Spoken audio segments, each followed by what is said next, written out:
इसमें दूसरे धर्म में कन्वर्ट होने वाली मछलियां जो व्यभिचारी बन जाती हैं जन्म जन्मांतर, ಇದರಲ್ಲಿ ಬೇರೆ ಧರ್ಮದಲ್ಲಿ ಕನ್ವರ್ಟ್ ಆಗುವಂತಹ ಮೀನುಗಳು ಜನ್ಮ ಜನ್ಮಾಂತರದಲ್ಲಿ ವ್ಯಭಿಚಾರಿಗಳಾಗ್ಬಿಡ್ತಾರೆ. व्यभिचार से बदबू आती है. ವ್ಯಭಿಚಾರದಿಂದನೇ ದುರ್ಗಂಧ ಬರುತ್ತೆ.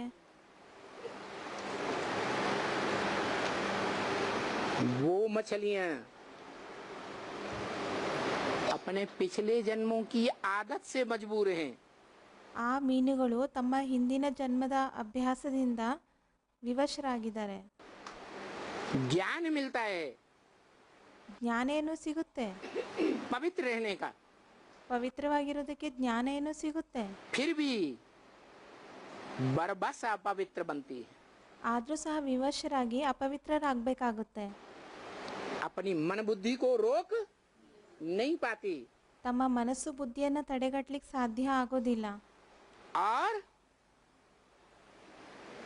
ब्रह्मा को बार बार ब्राह्मणों की सृष्टि का विनाश करना पड़ता है. ಮತ್ತೆ ಬ್ರಹ್ಮನಿಗೆ ಪದೇ ಪದೇ ಬ್ರಾಹ್ಮಣ ಸೃಷ್ಟಿಯನ್ನ ನಾಶ ಮಾಡಬೇಕಾಗುತ್ತೆ. जो शास्त्रों में लिखा है कि ब्रह्मा ने 3 बार ब्राह्मणों की सृष्टि रची.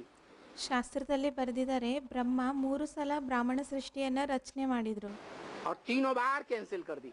3 ಸಲ ಅದನ್ನ ನಾಶ ಮಾಡಿದ್ರು, ಕ್ಯಾನ್ಸಲ್ ಮಾಡಿದ್ರು. पहली बार ओम मंडली नाम की ब्राह्मणों की सृष्टि रची. ಮೊದಲನೇ ಸಲ ಓಂ ಮಂಡಲಿಯ ಹೆಸರಿನಲ್ಲಿ ಬ್ರಾಹ್ಮಣ ಸೃಷ್ಟಿಯನ್ನ ರಚನೆ ಮಾಡಿದ್ರು. जो द्वितीय विश्व युद्ध के टाइम जब दुनिया में भी दूसरा विश्व युद्ध हुआ था, ಅದು ಎರಡನೇ ವಿಶ್ವಯುದ್ಧದ ಸಮಯದಲ್ಲಿ ಜಗತ್ತಿನಲ್ಲೂ ಸಹ ಎರಡನೇ ವಿಶ್ವಯುದ್ಧ ಆಗಿತ್ತು. तो ब्राह्मणों की दुनिया में भी युद्ध हुआ था. ಬ್ರಾಹ್ಮಣರ ಜಗತ್ತಿನಲ್ಲೂ ಸಹ ಯುದ್ಧ ಆಗಿತ್ತು.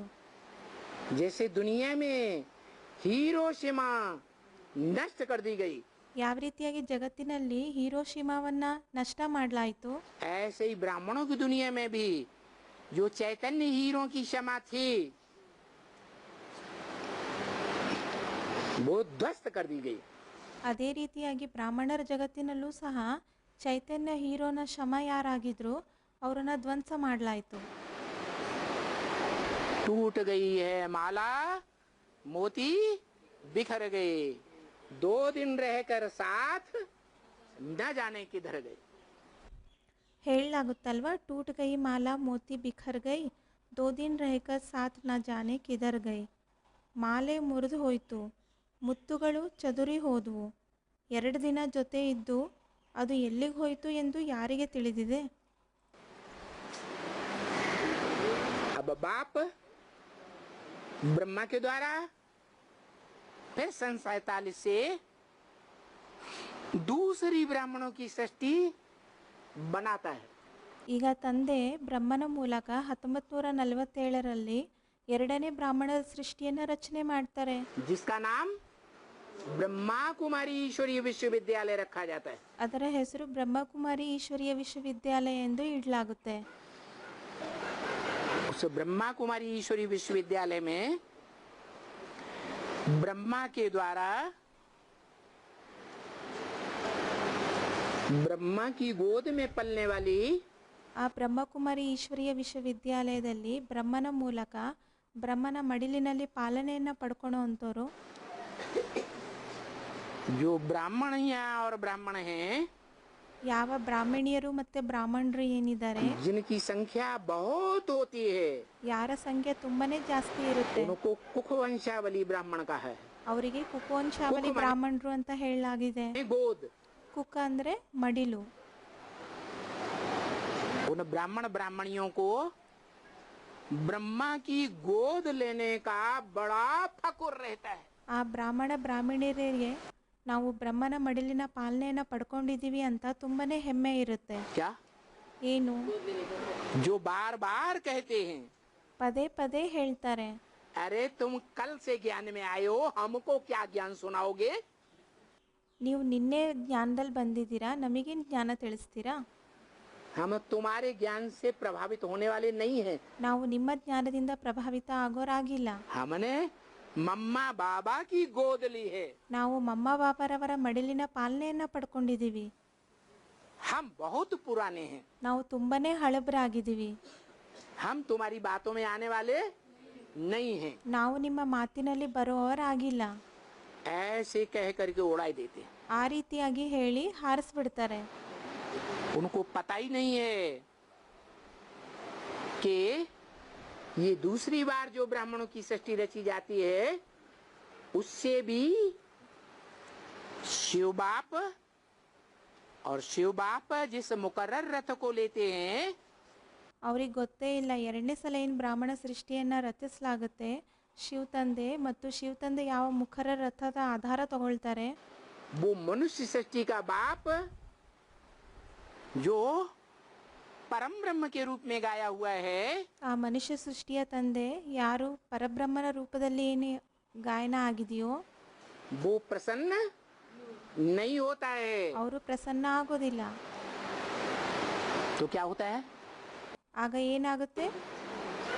69 में 18 जनवरी को दादा लेखराज ब्रह्मा और उनसे भी पहले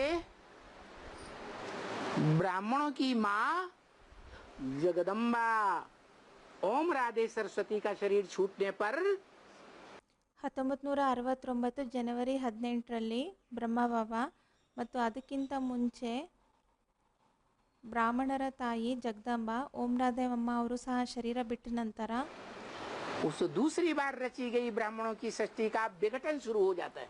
ಆ ಎರಡನೇ ಸಲ ಏನು ಬ್ರಾಹ್ಮಣ ಸೃಷ್ಟಿಯನ್ನು ರಚಿಸಿದ್ರು ಅದನ್ನು ಸಹ ವಿಘಟನೆ ಆಗೋದು ಆರಂಭ ಆಗುತ್ತೆ. हो जाता है कि नहीं? ಆಗುತ್ತೋ ಇಲ್ವೋ? कैसे? क्या प्रूफ? ಬಾಬಾ ಕೇಳ್ತಿದ್ದಾರೆ, ಹೇಗೆ ಆಗುತ್ತೆ? ಪ್ರೂಫ್ ಏನಿದೆ? ಪ್ರಮಾಣ ಏನಿದೆ? हर बात में सत्य वचन महाराज। ಬಾಬಾ ಸ್ಟೂಡೆಂಟ್ಸ್ಗೆ ಹೇಳ್ತಾ ಇದ್ದಾರೆ, ಪ್ರತಿ ಮಾತಿನಲ್ಲೂ ಸತ್ಯವಚನ್ ಮಹಾರಾಜ್. कोई प्रूफ होने चाहिए कि नहीं? ಏನಾದರೂ ಪ್ರಮಾಣ ಇರಬೇಕೋ ಇಲ್ವೋ? है? अरे ढेर सारे प्रूफ हैं। ಬಾಬಾ ಹೇಳ್ತಿದ್ದಾರೆ, ಸಾಕಷ್ಟು ಪ್ರಮಾಣಗಳಿದಾವೆ.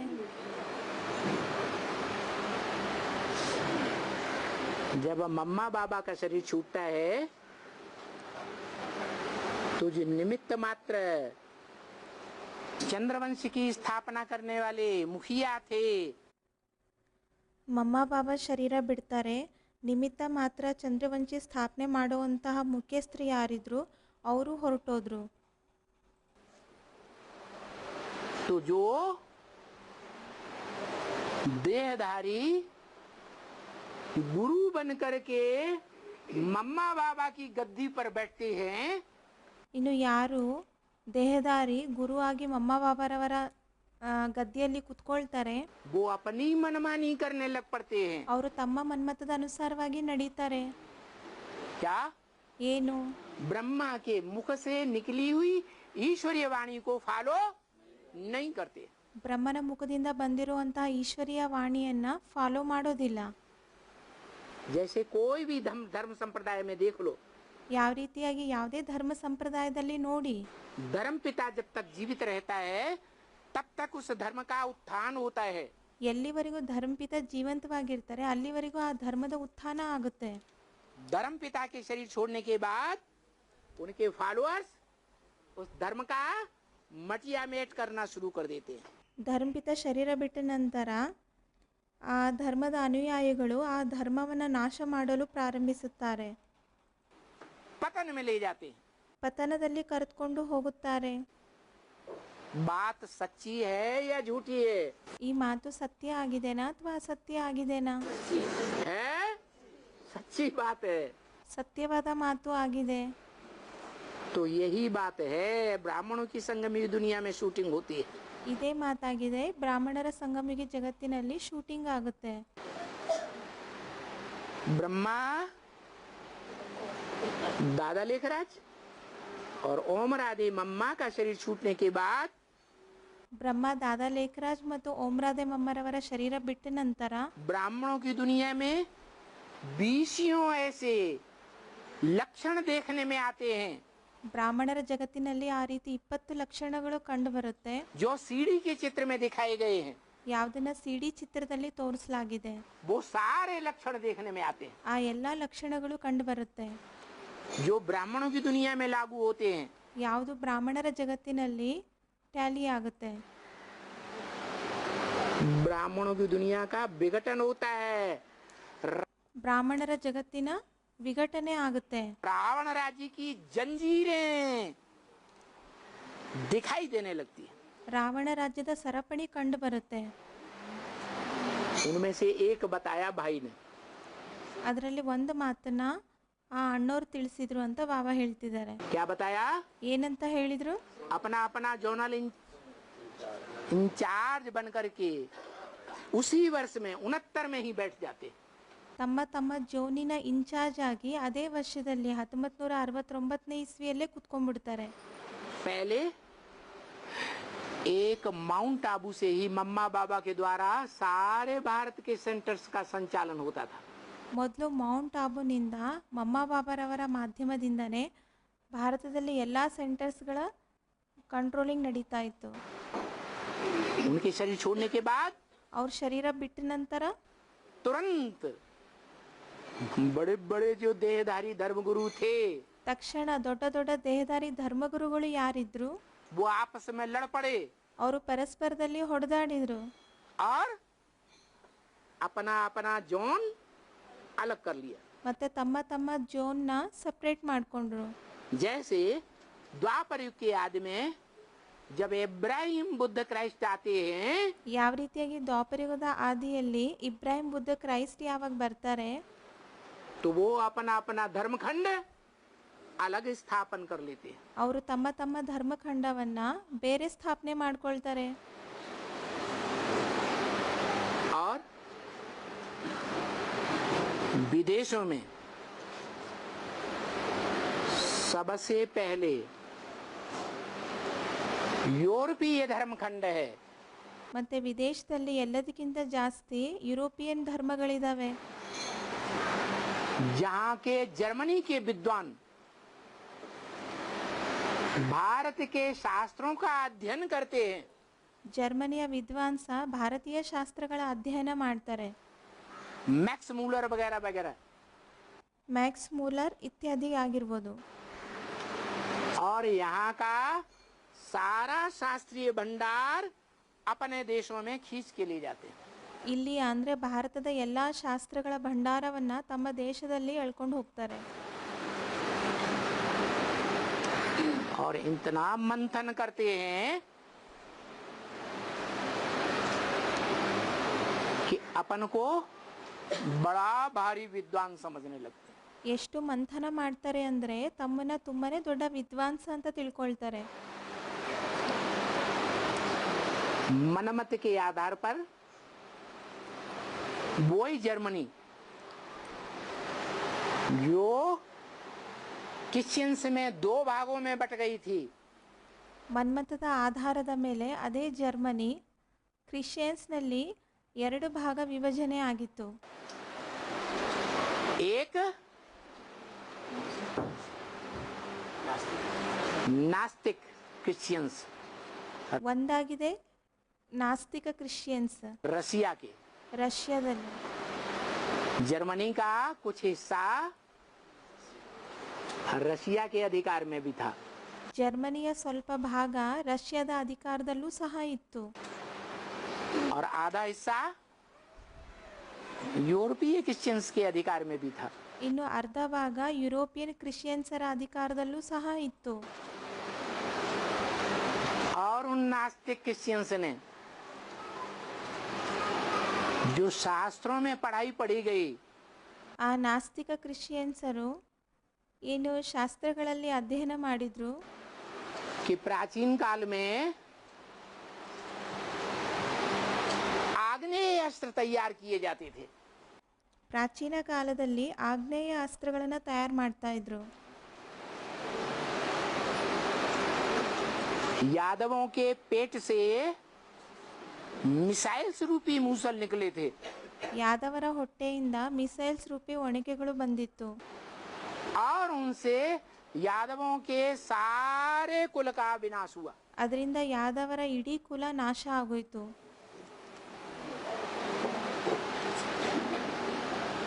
वो बात उनकी बुद्धि में बैठ गई ಆ ಮಾತು ಅವ್ರ ಬುದ್ಧಿಯಲ್ಲಿ ಕುತ್ಕೊಳ್ತು.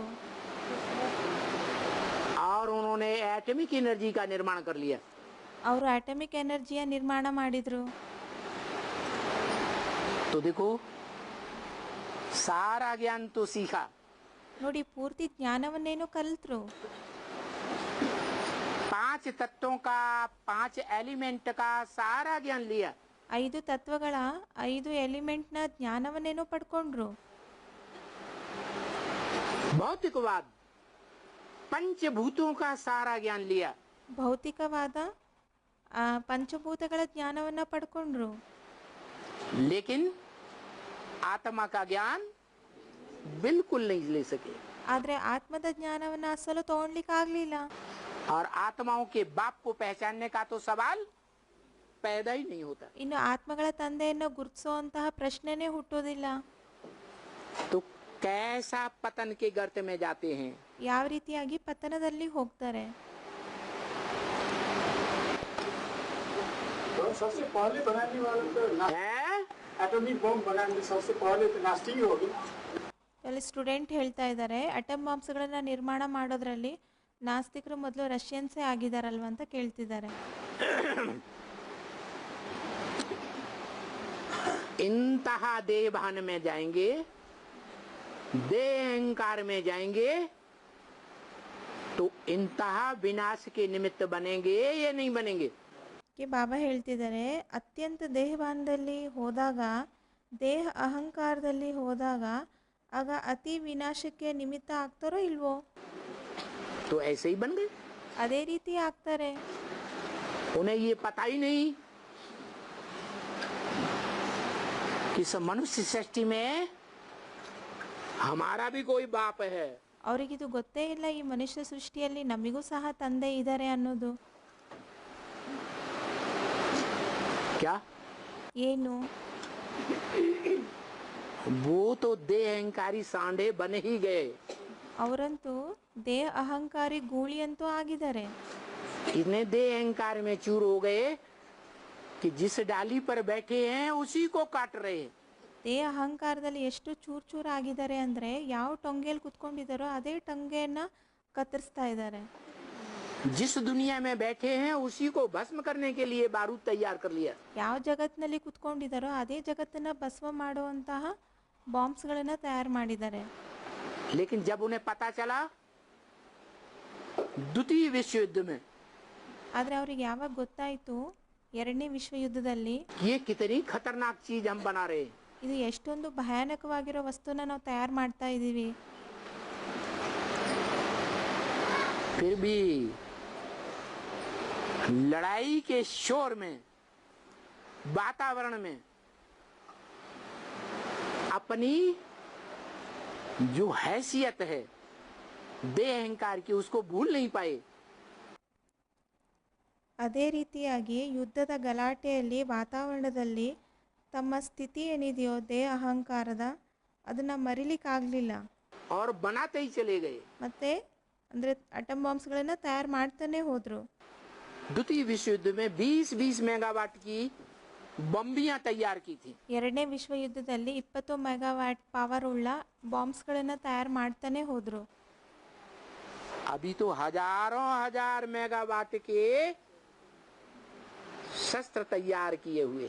ಈಗ ಸಾವಿರ ಸಾವಿರ ಮೆಗಾವ್ಯಾಟ್ ಪವರ್ ಉಳ್ಳ ಶಸ್ತ್ರಗಳನ್ನ ತಯಾರು ಮಾಡಿದ್ದಾರೆ. और ऐसे शस्त्र तैयार किए हुए हैं कि यहाँ बटन दबाओ और चीन की राजधानी को ध्वस्त कर दो. ಯಾವ ರೀತಿ ಶಸ್ತ್ರಗಳನ್ನ ತಯಾರು ಮಾಡಿದ್ದಾರೆ ಅಂದ್ರೆ ನೀವು ಇಲ್ಲಿ ಬಟನ್ ನೀವು ಒತ್ತಿದ್ರಿ ಅಂದ್ರೆ ಚೀನಾ ದೇಶದ ರಾಜಧಾನಿ ನಾಶ ಆಗೋಗುತ್ತೆ. मिसाइल्स. लेकिन ಮಿಸೈಲ್ಸ್ಗಳನ್ನ प्रथम विश्व युद्ध 14 में हुआ ಪ್ರಥಮ ವಿಶ್ವ ಯುದ್ಧ 1914ರಲ್ಲಿ ನಡೀತು. और द्वितीय विश्व युद्ध 44-45 में हुआ. ಎರಡನೇ ವಿಶ್ವ ಯುದ್ಧ 1944-45ರಲ್ಲಿ ಆಯಿತು. कितने साल का अंतर था? ಎಷ್ಟು ವರ್ಷಗಳ ವ್ಯತ್ಯಾಸ ಇದೆ? है? कितने साल का? 30 साल का. ಎಷ್ಟು ವರ್ಷಗಳ ವ್ಯತ್ಯಾಸ ಇದೆ? 30 ವರ್ಷಗಳ. है 14 के बाद 24, 34 और 44 पे 30 साल का अंतर हुआ. 14ರಿಂದ 24, 34, 44 30 ವರ್ಷಗಳ ಅಂತರ ಆಯಿತು. तो 30 साल के अंतराल में 2 विश्व युद्ध हो गए. 30 ವರ್ಷಗಳ ವ್ಯತ್ಯಾಸದಲ್ಲಿ 2 ವಿಶ್ವಯುದ್ಧಗಳು ಆಗೋಯ್ತು. और अभी 1945 से लेकर के 2017 चल रहा है. ಇನ್ನು ಈಗ 1945ರಿಂದ ಹಿಡಿದು 2017 ನಡೀತಾ ಇದೆ. कितने साल हो गए? ಎಷ್ಟು ವರ್ಷಗಳು ಆಗೋಯ್ತು? अरे लगाओ हिसाब. ಲೆಕ್ಕ ಮಾಡಿ. है 75 साल होने जा रहे हैं. 75 ವರ್ಷಗಳು ಆಗ್ತಾ ಬಂದಿದೆ. उन्हीं बारूद बनाने वाले खतरनाक से खतरनाक शस्त्र बनाने वालों की अब ये हिम्मत नहीं पड़ रही है. ಆ ಭಯಾನಕವಾಗಿರುವಂತಹ ಆ ಬಾಂಬ್ಸ್ಗಳನ್ನ ತಯಾರು ಮಾಡುವಂಥವರಿಗೆ ಈಗ ಧೈರ್ಯ ಬರ್ತಾ ಇಲ್ಲ. कि अपनी ही रचना को काम में ला सके. ಅಂದರೆ ತಾವು ತಯಾರು ಮಾಡಿರೋಂಥ ರಚನೆ ಏನಿದೆಯೋ, ಆಟಮ್ ಬಾಂಬ್ಸ್ಗಳೇನಿದೆಯೋ ಅದನ್ನು ವಿಸ್ಫೋಟ ಮಾಡಲಿಕ್ಕೆ ಧೈರ್ಯ ಬರ್ತಾ ಇಲ್ಲ. ऑर्डर कर सके. ಅದಕ್ಕೆ ಆರ್ಡರ್ ಮಾಡಲಿಕ್ಕೆ. उनकी रचना उनके कंट्रोल से बाहर है. ಅಂದರೆ ಅವರ ರಚನೆ ಏನಿದೆಯೋ ಬಾಂಬ್ಸ್ಗಳು ಅದು ಅವರ ಕಂಟ್ರೋಲ್ನಿಂದ ಹೊರಗಡೆ ಇದೆ.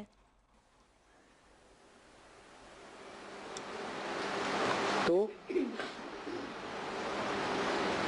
उस एटमिक एनर्जी को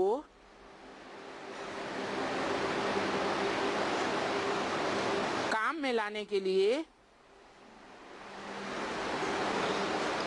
कौन प्रयास करेगा? ಆ ಅಟಮಿಕ್ ಎನರ್ಜಿಯನ್ನು ಕೆಲಸದಲ್ಲಿ ತರೋದಕ್ಕೆ ಯಾರು ಪ್ರಯತ್ನ ಮಾಡ್ತಾರೆ?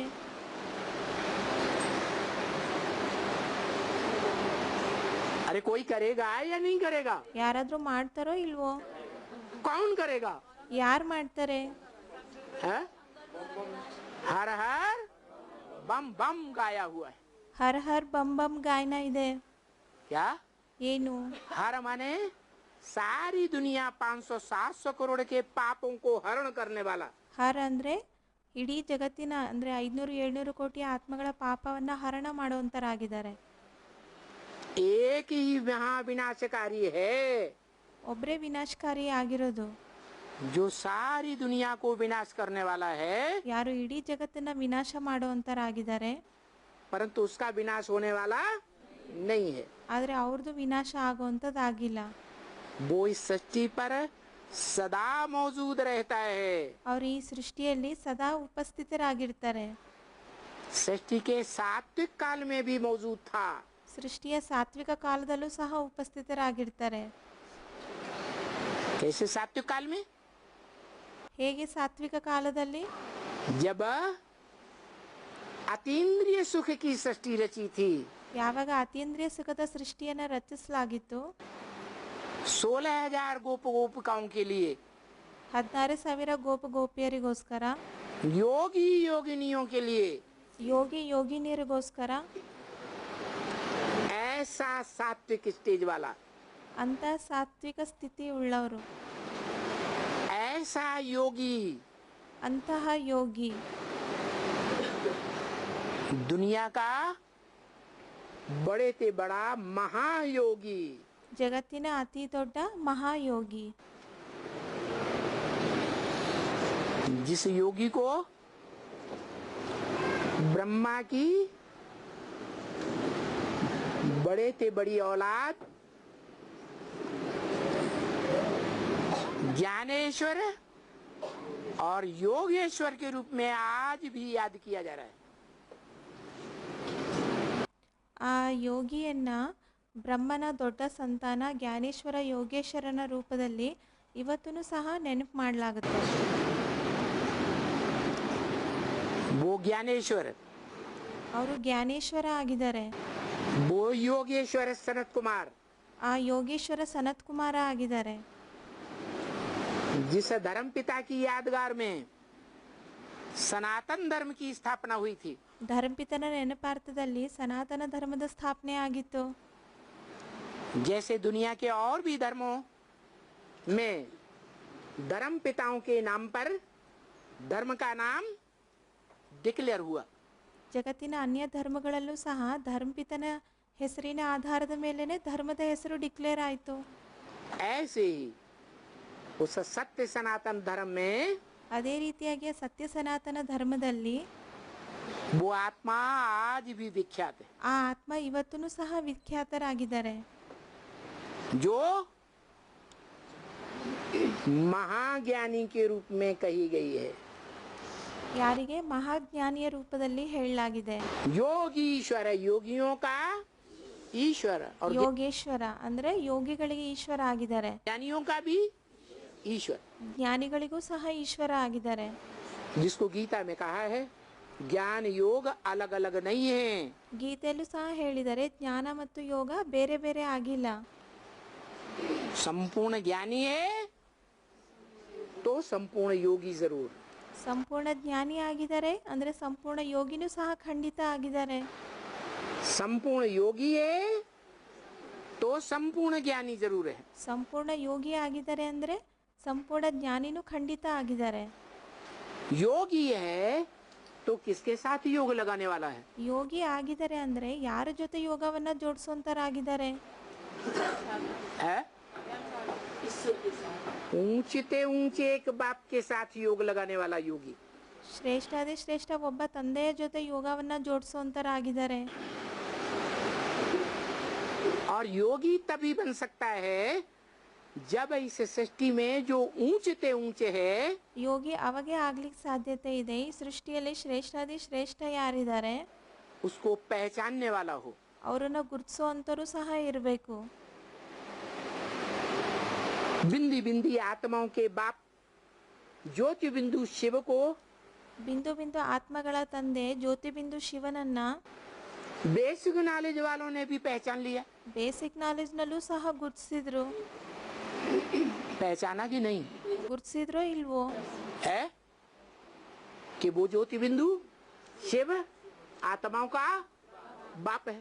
ಆ ಜ್ಯೋತಿ ಬಿಂದು ಶಿವ ಆತ್ಮಗಳ ತಂದೆ ಆಗಿದ್ದಾರೆ. लेकिन वो आत्माओं का बाप जो त्रिकालदर्शी है, ಆದ್ರೆ ಆತ್ಮಗಳ ತಂದೆ ಯಾರು ತ್ರಿಕಾಲದರ್ಶಿ ಆಗಿದ್ದಾರೆ. लेकिन कहता है मैं त्रिकालदर्शी तो हूँ, ಆದ್ರೆ ಹೇಳ್ತಾರೆ ನಾನು ತ್ರಿಕಾಲದರ್ಶಿ ಏನೋ ಆಗಿದ್ದೀನಿ, लेकिन मास्टर त्रिकालदर्शी नहीं हूँ। ಆದ್ರೆ ಮಾಸ್ಟರ್ ತ್ರಿಕಾಲದರ್ಶಿ ಆಗಿಲ್ಲ. मास्टर त्रिकालदर्शी का मतलब ये प्रैक्टिकल जीवन में मास्टर त्रिकालदर्शी। ಮಾಸ್ಟರ್ ತ್ರಿಕಾಲದರ್ಶಿ ಅಂದ್ರೆ ಅರ್ಥ ಪ್ರಾಕ್ಟಿಕಲ್ ಜೀವನದಲ್ಲಿ ಮಾಸ್ಟರ್ ತ್ರಿಕಾಲದರ್ಶಿ ಆಗಿರೋದು. तो प्रैक्टिकल को जो करके दिखाए वो पास, ಪ್ರಾಕ್ಟಿಕಲ್ ನಲ್ಲಿ ಯಾರು ಮಾಡಿ ತೋರಿಸ್ತಾರೆ ಅವ್ರ ಪಾಸ, या थ्योरी थ्योरी बताए वो पास। ಅಥವಾ ಯಾರು ಥೇರಿಯಲ್ಲಿ ಹೇಳ್ತಾರೆ ಅವ್ರ ಪಾಸ. योग में फेल तो फेल, ಯೋಗದಲ್ಲಿ ಫೇಲ್ ಅಂದ್ರೆ ಅವರು ಫೇಲ್, और सारे सब्जेक्ट्स में पास, और योग में भी पास हो ಎಲ್ಲ ಸಬ್ಜೆಕ್ಟ್ಸ್ಗಳಲ್ಲಿ ಪಾಸ್ ಅಂದ್ರೆ ಪಾಸ್, ಯೋಗದಲ್ಲೂ ಸಹ ಪಾಸ್ ಆಗಿರಬೇಕು, तो पास कहेंगे। ಆಗ ಪಾಸ್ ಅಂತ ಹೇಳಲಾಗುತ್ತೆ. सारे सब्जेक्ट में पास, योग में फेल तो फेल ही कहा जाएगा। ಅಂದ್ರೆ ಉಳಿದ ಎಲ್ಲ ವಿಷಯಗಳಲ್ಲೂ ಅವರು ಉತ್ತೀರ್ಣರಾಗಿದ್ದಾರೆ, ಆದರೆ ಯೋಗದಲ್ಲಿ ಫೇಲ್ ಆಗಿದ್ದಾರೆ, ಆಗ ಅವರಿಗೆ ಫೇಲ್ ಅಂತಾನೆ ಹೇಳಲಾಗುತ್ತೆ. जैसे LLB पास करके थ्योरी पढ़ ले, ಯಾವ ರೀತಿಯಾಗಿ ಥೇರಿ ಅಧ್ಯಯನ ಮಾಡಿ LLB ಪಾಸ್ ಏನು ಮಾಡಿಕೊಂಡ್ರು, और बड़े बड़े वकीलों के नीचे काम करे साल भर, 2 साल 3 साल, ಮತ್ತೆ ದೊಡ್ಡ ವಕೀಲರ ಕೈ ಕೆಳಗಡೆ 1 ವರ್ಷ 2 ವರ್ಷ 3 ವರ್ಷ ಕೆಲಸ ಮಾಡಿದ್ರು, और वो बड़े बड़े वकील उसको निकाल के बाहर कर दें। ಆ ದೊಡ್ಡ ವಕೀಲರು ಅವರನ್ನ ತೆಗೆದು ಹಾಕ್ಬಿಟ್ರು. तुम प्रैक्टिकल में वकील बनने काबिल नहीं हो, ನೀವು ಪ್ರಾಕ್ಟಿಕಲ್ನಲ್ಲಿ ವಕೀಲರಾಗ್ಲಿಕ್ಕೆ ಯೋಗ್ಯರಾಗಿಲ್ಲ, तो उसकी थ्योरी काम आई या नहीं आई? ಅವರ ಥೇರಿ ಏನಿದೆಯೋ ಅದು ಕೆಲ್ಸಕ್ಕೆ ಬಂತೋ ಇಲ್ವೋ? कोई काम नहीं आई। ಯಾವ ಕೆಲಸಕ್ಕೂ ಬರಲಿಲ್ಲ. ऐसे ही यहाँ भी ಅದೇ ರೀತಿಯಾಗಿ ಇಲ್ಲಿನೂ ಸಹ जो संपूर्ण योगी है वो ब्रह्मा का बड़ा पुत्र है, ಯಾರು ಸಂಪೂರ್ಣ ಯೋಗಿ ಆಗಿದ್ದಾರೆ ಬ್ರಹ್ಮನ ದೊಡ್ಡ ಮಗ. ज्ञानेश्वर और योगेश्वर टाइटल लेने वाला ಜ್ಞಾನೇಶ್ವರ ಮತ್ತು ಯೋಗೇಶ್ವರ ಅಂತ ಟೈಟಲ್ನ ಪಡ್ಕೊಳೋ ಅಂಥವ್ರು ये साबित होता है ಇದು ಸಿದ್ಧ ಆಗುತ್ತೆ कि वो बाप को जानने वाला ज्ञानी जरूर हुआ है, ಅವರು ತಂದೆಯನ್ನ ತಿಳ್ಕೊಳ್ಳುವಂತಹ ಜ್ಞಾನಿ ಖಂಡಿತ ಆಗಿದ್ದಾರೆ.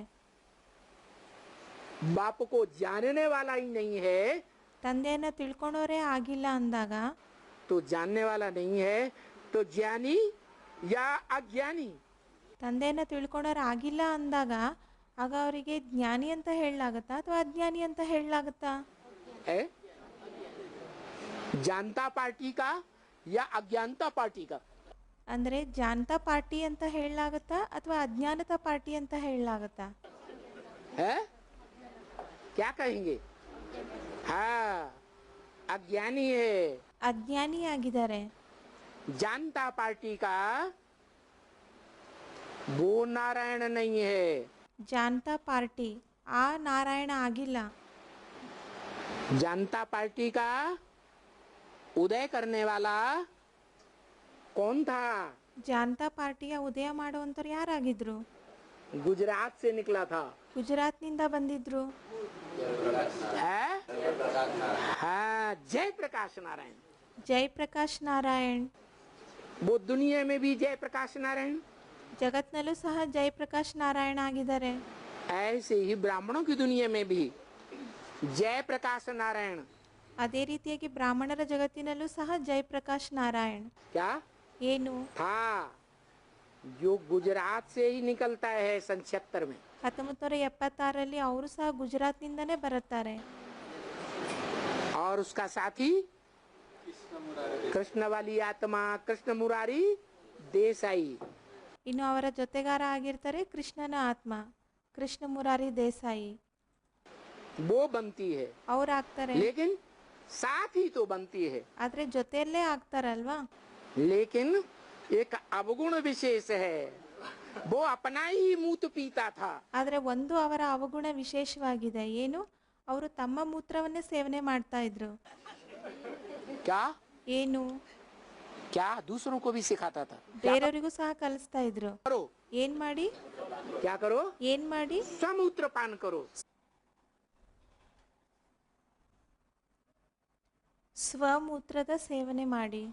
ये दुनिया की सबसे बड़ी और सहज दवाई है। ಇದು ಜಗತ್ತಿನ ಅತಿ ಸಹಜ ಔಷಧಿಯಾಗಿದೆ. और जो बाप को जानने वाला है ಯಾರು ತಂದೆಯನ್ನ ತಿಳ್ಕೊಂಡಿರೋರಾಗಿದ್ದಾರೆ, योगीश्वर सनत कुमार कहो, ಯೋಗೀಶ್ವರ ಸನತ್ ಕುಮಾರ ಅಂತ ಹೇಳಿ, योगीश्वर शंकर कहो, ಯೋಗೀಶ್ವರ ಶಂಕರ ಅಂತ ಹೇಳಿ, योगीश्वर भक्ति मार्ग में कृष्ण भगवान के रूप में गाया हुआ है। ಯೋಗೀಶ್ವರ ಕೃಷ್ಣ ಭಗವಂತ ಅಂತ ಭಕ್ತಿ ಮಾರ್ಗದಲ್ಲಿ ಗಾಯನ ಇದೆ. है संगम युगी कृष्ण। ಸಂಗಮಿಗೆ ಕೃಷ್ಣ ಆಗಿದ್ದಾರೆ. वो असलियत में बाप को पहचानने वाला है, ವಾಸ್ತವದಲ್ಲಿ ಅವರು ತಂದೆಯನ್ನ ಗುರುತಿಸಿರೋರಾಗಿದ್ದಾರೆ. उसको भी यही पट्टी पढ़ाता है। ಅವರಿಗೂ ಸಹ ಇದನ್ನೇ ಕಲಿಸ್ತಾರೆ. ಏನಂತ? क्या पट्टी पढ़ाता है? ಏನ್ ಕಲಿಸ್ತಾರೆ? है? अरे स्वमूत्र पान करो। ಸ್ವಮೂತ್ರವನ್ನ ಸೇವನೆ ಮಾಡಿ. क्या करो? ಏನ್ ಮಾಡಿ? समूत्र पान करो। ಸ್ವಮೂತ್ರವನ್ನ ಸೇವನೆ ಮಾಡಿ. तो वो आत्मा जो भक्ति मार्ग में जगत पिता के गले में जकड़ी हुई जकड़न दिखाई जाती है, ಆ ಆತ್ಮ ಭಕ್ತಿ ಮಾರ್ಗದಲ್ಲಿ ವಿಶ್ವ ತಂದೆಯ ಕೊರಳಲ್ಲಿರುವ ಬಿಗಿತವನ್ನ ತೋರಿಸುತ್ತೆ. वो कौन है? ಅವರು ಯಾರಾಗಿದ್ದಾರೆ? ಅಂದ್ರೆ ಆತ್ಮ ಯಾರಾಗಿದ್ದಾರೆ? है कृष्ण वाली आत्मा कहो, वासुकी कहो, ಕೃಷ್ಣನ ಆತ್ಮ ಅಂತ ಹೇಳಿ ಅಥವಾ ವಾಸುಕಿ ಅಂತ ಹೇಳಿ, वसु का पुत्र कहो। ವಸುನ ಪುತ್ರ ಅಂತ ಹೇಳಿ. क्या? ಏನು? भागवतों से वासुदेव कहा है। ಭಾಗವತ್ನಲ್ಲಿ ವಾಸುದೇವ ಅಂತ ಹೇಳಿದ್ದಾರೆ. किसका पुत्र? वसुदेव का पुत्र. ಯಾರ ಪುತ್ರ ಆಗಿದ್ದಾರೆ? ವಸುದೇವನ ಪುತ್ರ ಆಗಿದ್ದಾರೆ. वसु माने धन संपत्ति. ವಸು ಅಂದ್ರೆ ಧನ ಸಂಪತ್ತು. वसु माने ज्ञान की धन संपत्ति. देव माने ವಸು ಅಂದ್ರೆ ಜ್ಞಾನದ ಧನ ಸಂಪತ್ತು. ದೇವ ಅಂದ್ರೆ देने वाला. ಕೊಡೋಂತನು. कौन हुआ वसुदेव? ಹಾಗಿದ್ಮೇಲೆ ವಸುದೇವ ಯಾರಾದ್ರು? अरे अखूट ज्ञान की धन संपत्ति देने वाला कौन हुआ? ಈ ಅಖೂಟ ಜ್ಞಾನದ ಧನ ಸಂಪತ್ತನ್ನ ಕೊಡೋಂತರು ಯಾರಾದ್ರು? शिव बाप ಶಿವ ತಂದೆ. है? शिव बाबा. अच्छा, उसने किसी से नहीं लिया. ಅಲ್ಲಿ ಸ್ಟೂಡೆಂಟ್ಸ್ ಶಿವ ಬಾಬಾ ಅಂತ ಹೇಳಿದ್ರೆ ಬಾಬಾ ಹೇಳ್ತಿದ್ದಾರೆ ಅವ್ರು ಯಾರಿಂದನೂ ಪಡ್ಕೊಂಡಿಲ್ವಾ? है? तो ये तो बात खराब है. लिया और से और कहे हम देने वाले हैं. ಮತ್ತೆ ಅಲ್ಲಿ ಸ್ಟೂಡೆಂಟ್ ಹೇಳಿದ್ರು ಶಿವ ತಂದೆಯಿಂದನೇ ಪಡ್ಕೊಳ್ತಾರೆ. ಬಾಬಾ ಹೇಳ್ತಿದ್ದಾರೆ ಇದು ಕೆಟ್ಟ ಮಾತಾಯ್ತಲ್ವಾ? ಬೇರೆಯವರಿಂದ ಇಸ್ಕೊಂಡು ನಾನೇ ಕೊಡೋನಾಗಿದ್ದೀನಿ ಅಂತ ಹೇಳಿದ್ರೆ तो खुद ही बाप बन के बैठ गई. ಸ್ವತಃನೇ ತಂದೆಯಾಗಿ ಕುತ್ಕೊಂಡ್ಬಿಟ್ರು. जैसे चंद्रमा के प्रकाश में पलने वाले जो सितारे रूपी आत्माएं हैं, ಯಾವ ರೀತಿಗೆ ಚಂದ್ರಮನ ಪ್ರಕಾಶದಲ್ಲಿ ಪಾಲನೆ ತಗೊಳ್ಳೋಂತಹ ನಕ್ಷತ್ರ ರೂಪಿ ಆತ್ಮಗಳು ಯಾರಿದ್ದಾರೆ वो अपने प्रकाश को प्रत्यक्ष करते हैं या चंद्रमा को प्रत्यक्ष करते हैं? ಅವರು ತಮ್ಮ ಪ್ರಕಾಶವನ್ನ ಪ್ರತ್ಯಕ್ಷ ಮಾಡ್ತಾರಾ ಅಥವಾ ಚಂದ್ರಮನ ಪ್ರತ್ಯಕ್ಷ ಮಾಡ್ತಾರಾ? क्या करते हैं? ಏನ್ ಮಾಡ್ತಾರೆ? है? अपने प्रकाश को ज्यादा प्रत्यक्ष करते हैं ತಮ್ಮ ಪ್ರಕಾಶವನ್ನ ಜಾಸ್ತಿ ಪ್ರತ್ಯಕ್ಷ ಮಾಡ್ತಾರೆ. और चंद्रमा के प्रकाश को फीका कर देते हैं. ಚಂದ್ರಮನ ಪ್ರಕಾಶವನ್ನ ಮಂದ ಮಾಡ್ಬಿಡ್ತಾರೆ. और दिन में सूर्य के प्रकाश से चमकने वाले सितारे ಇನ್ನು ದಿನದಲ್ಲಿ ಸೂರ್ಯನ ಪ್ರಕಾಶದಿಂದ ಹೊಳೆಯುವಂತಹ ನಕ್ಷತ್ರಗಳು अपने प्रकाश को सूर्य के प्रकाश में मर्ज कर देते हैं. ತಮ್ಮ ಪ್ರಕಾಶವನ್ನ ಸೂರ್ಯನ ಪ್ರಕಾಶದಲ್ಲಿ ಮರ್ಜ್ ಮಾಡ್ಬಿಡ್ತಾರೆ. वो हैं सूर्यवंशी सितारे ಅವರಾಗಿದ್ದಾರೆ ಸೂರ್ಯವಂಶಿ ನಕ್ಷತ್ರಗಳು. जो आज भी भारत में ये परंपरा फॉलो की जा रही है. ಇವತ್ತೂ ಸಹ ಭಾರತದಲ್ಲಿ ಈ ಪರಂಪರೆಯನ್ನ ಅನುಸರಣೆ ಮಾಡಲಾಗ್ತಾ ಇದೆ. कि जो भी बच्चे हैं वो फर्म में अपना नाम नहीं डालेंगे. ಯಾರೆಲ್ಲ ಮಕ್ಕಳಿದ್ದಾರೆ ಅವರು ಫಾರ್ಮ್ನಲ್ಲಿ ತಮ್ಮ ಹೆಸರನ್ನ ಹಾಕೋದಿಲ್ಲ, अपने बाप का नाम डालते हैं. ತಮ್ಮ ತಂದೆಯ ಹೆಸರನ್ನ ಹಾಕ್ತಾರೆ. क्या ಏನು क्या नाम डालते हैं? ಏನಂತ ಹೆಸರು ಹಾಕ್ತಾರೆ? बाप का नाम पहले और बाद में सिर्फ लिखेंगे एंड सन्स कंपनी. ತಂದೆಯ ಹೆಸರು ಮೊದಲು, ನಂತರ ಅಂಡ್ ಸನ್ಸ್ ಕಂಪನಿ ಅಂತ ಹಾಕ್ತಾರೆ. ऐसे है या नहीं है? ಆ ರೀತಿ ಆಗಿದೆನೋ ಇಲ್ವೋ? अभी भी वो परंपरा चल रही है. ಇವಾಗೂ ಸಹ ಆ ಪರಂಪರೆ ನಡೀತಾ ಬಂದಿದೆ. और प्रैक्टिकल में शूटिंग पीरियड में देख लो, ಪ್ರಾಕ್ಟಿಕಲ್ ಅಲ್ಲಿ ಶೂಟಿಂಗ್ ಪೀರಿಯಡ್ ನಲ್ಲಿ ನೋಡಿ, जो ज्ञान चंद्रमा के बच्चे हैं, ಯಾರು ಜ್ಞಾನ ಚಂದ್ರಮನ ಮಕ್ಕಳಾಗಿದ್ದಾರೆ, चंद्रवंशी बच्चे, ಚಂದ್ರವಂಶಿ ಮಕ್ಕಳು, वो अपने प्रभाव को पुरस्कार कर रहे हैं संसार के सामने. ಅವರು ತಮ್ಮ ಪ್ರಭಾವವನ್ನ ಸಂಸಾರದಲ್ಲಿ ಪ್ರತ್ಯಕ್ಷ ಮಾಡ್ತಾ ಇದ್ದಾರಾ? टीवी के द्वारा, ಟಿವಿಯ ಮೂಲಕ, चैनल्स के द्वारा, ಚಾನೆಲ್ಸ್ಗಳ ಮೂಲಕ, कॉन्फ्रेंस के द्वारा, ಕಾನ್ಫರೆನ್ಸ್ನ ಮೂಲಕ, मेले मलाखणों के द्वारा, ಮೇಳೆ ಸಮ್ಮೇಳನದ ಮೂಲಕ या ज्ञान चंद्रमा को प्रत्यक्ष कर रहे ಅಥವಾ ಜ್ಞಾನ ಚಂದ್ರಮನ ಪ್ರತ್ಯಕ್ಷ ಮಾಡ್ತಾ ಇದ್ದಾರಾ? हैं. अपने प्रभाव को पुरस्कार कर रहे हैं. ತಮ್ಮ ಪ್ರಭಾವವನ್ನ ಪ್ರತ್ಯಕ್ಷ ಮಾಡ್ತಾ ಇದ್ದಾರೆ. ज्ञान चंद्रमा ब्रह्मा की बात जहाँ तक है, ಇನ್ನು ಎಷ್ಟರ ಮಟ್ಟಿಗೆ ಜ್ಞಾನ ಚಂದ್ರಮ ಬ್ರಹ್ಮನ ಮಾತೆ ಆಗಿದೆಯೋ वो आत्मा तो गुलजार दादी के तन में आती है. ಆ ಆತ್ಮ ಗುಲ್ಜಾ ದಾದಿಯ ತನುವಿನಲ್ಲಿ ಬರುತ್ತೆ. इसी बार आई, ಈ ಸಲನೆ ಬಂದಿದ್ದಾರೆ. देखने में आया, प्रैक्टिकल वीडियो में प्रूफ भी है. ನೋಡ್ಲಿಕ್ಕೆ ಕಂಡು ಬಂದಿದೆ, ವಿಡಿಯೋದಲ್ಲಿ ಪ್ರಾಕ್ಟಿಕಲ್ ಪ್ರೂಫ್ ಸಹ ಇದೆ. वो आत्मा बोलती है ब्रह्मा की, ಬ್ರಹ್ಮನ ಆತ್ಮ ಹೇಳುತ್ತೆ. बाप दादा दिल्ली में राजधानी स्थापन कर रहे हैं ಬಾಬ್ ದಾದಾರವರು ದಿಲ್ಲಿಯಲ್ಲಿ ರಾಜಧಾನಿಯನ್ನ ಸ್ಥಾಪನೆ ಮಾಡ್ತಾ ಇದ್ದಾರೆ. और बार बार बोलती है ಪದೇ ಪದೇ ಹೇಳ್ತಾರೆ, और ब्रह्मा कुमारियां उनका मुंह बंद करती हुई दिखाई गई है। ಇನ್ನು ಬ್ರಹ್ಮಕುಮಾರಿಯರು ಅವರ ಬಾಯಿ ಮುಚ್ಚೋದನ್ನ ತೋರಿಸಿದ್ದಾರೆ. नहीं बाबा, आप दिल्ली में नहीं बैठे हुए हैं, मुंह बंद करो। ಇಲ್ಲ ಬಾಬಾ, ನೀವು ದಿಲ್ಲಿಯಲ್ಲಿ ಕುತ್ಕೊಂಡಿಲ್ಲ, ನೀವು ಬಾಯಿ ಮುಚ್ಚಿ. आप को स्मृति नहीं है, ನಿಮಗೆ ಸ್ಮೃತಿ ಇಲ್ಲ, आप की स्मृति भ्रष्ट हो गई, ನಿಮ್ಮ ಸ್ಮೃತಿ ಭ್ರಷ್ಟ ಆಗ್ಬಿಟ್ಟಿದೆ. आप माउंट आबू में बैठे हुए हैं। ನೀವು ಮೌಂಟ್ ಆಬುನಲ್ಲಿ ಕುತ್ಕೊಂಡಿದ್ದೀರಾ. तो देखो, अपना प्रभाव बढ़ा रहे हैं ನೋಡಿ, ತಮ್ಮ ಪ್ರಭಾವವನ್ನ ಹೆಚ್ಚಿಸ್ಕೊಳ್ತಾ ಇದ್ದಾರಾ.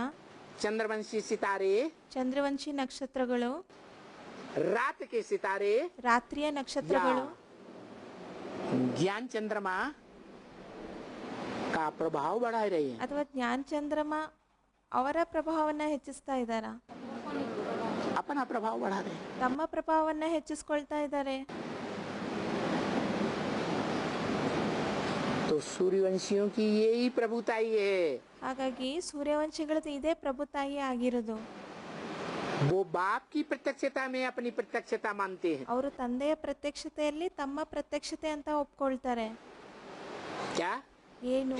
जो मुरली में बाप ने बोला, ಮುರಳಿಯಲ್ಲಿ ತಂದೆ ಏನು ಹೇಳಿದ್ದಾರೆ, ब्रह्म वाक्यों में, ಬ್ರಹ್ಮವಾಕ್ಯದಲ್ಲಿ, वेदवाणी में, ವೇದವಾಣಿಯಲ್ಲಿ बाप बच्चों को प्रत्यक्ष करते हैं ತಂದೆ ಮಕ್ಕಳನ್ನ ಪ್ರತ್ಯಕ್ಷ ಮಾಡ್ತಾರೆ. और बच्चे बाप को प्रत्यक्ष करते हैं। ಇನ್ನು ಮಕ್ಕಳು ತಂದೆಯನ್ನ ಪ್ರತ್ಯಕ್ಷ ಮಾಡ್ತಾರೆ. जो बच्चे बाप को प्रत्यक्ष नहीं करते, ಯಾವ ಮಕ್ಕಳು ತಂದೆಯನ್ನ ಪ್ರತ್ಯಕ್ಷ ಮಾಡೋದಿಲ್ವೋ वो सूर्यवंशी बच्चे नहीं हो सकते। ಆ ಮಕ್ಕಳು ಸೂರ್ಯವಂಶಿ ಆಗಿರ್ಲಿಕ್ಕೆ ಸಾಧ್ಯ ಇಲ್ಲ. चंद्रवंशी हो सकते हैं, इस्लाम वंशी हो सकते हैं, बौद्धी वंशी हो सकते हैं, क्रिश्चियन वंशी हो सकते हैं, कोई भी वंश के हो सकते हैं। ಚಂದ್ರವಂಶಿ ಆಗಿರ್ಲಿಕ್ಕೆ ಸಾಧ್ಯತೆ ಇದೆ, ಇಸ್ಲಾಂ ವಂಶಿ, ಬೌದ್ಧ ವಂಶಿ, ಕ್ರಿಶ್ಚಿಯನ್ ವಂಶಿ ಆಗಿರ್ಲಿಕ್ಕೆ ಸಾಧ್ಯತೆ ಇದೆ, ಯಾವುದೇ ವಂಶದವರು ಆಗಿರ್ಲಿಕ್ಕೆ ಸಾಧ್ಯತೆ ಇದೆ. लेकिन सूर्यवंशी नहीं हो सकते। ಆದರೆ ಸೂರ್ಯವಂಶಿ ಆಗಿರ್ಲಿಕ್ಕೆ ಸಾಧ್ಯ ಇಲ್ಲ. तो बताया कि वो ही सूर्यवंशी जो ज्ञान सूर्य का बच्चा है, ಅದೇ ಹೇಳಿದ್ರು, ಸೂರ್ಯವಂಶಿ ಜ್ಞಾನ ಸೂರ್ಯನ ಮಗು ಏನಾಗಿದ್ದಾರೆ,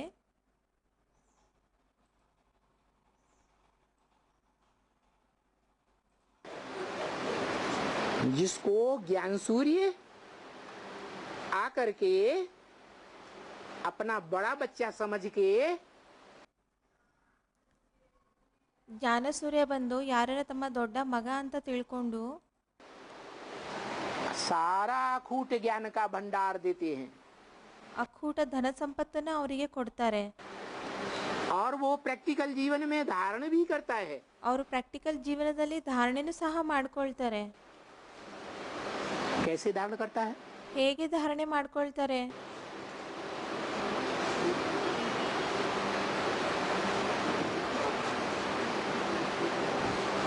ज्ञान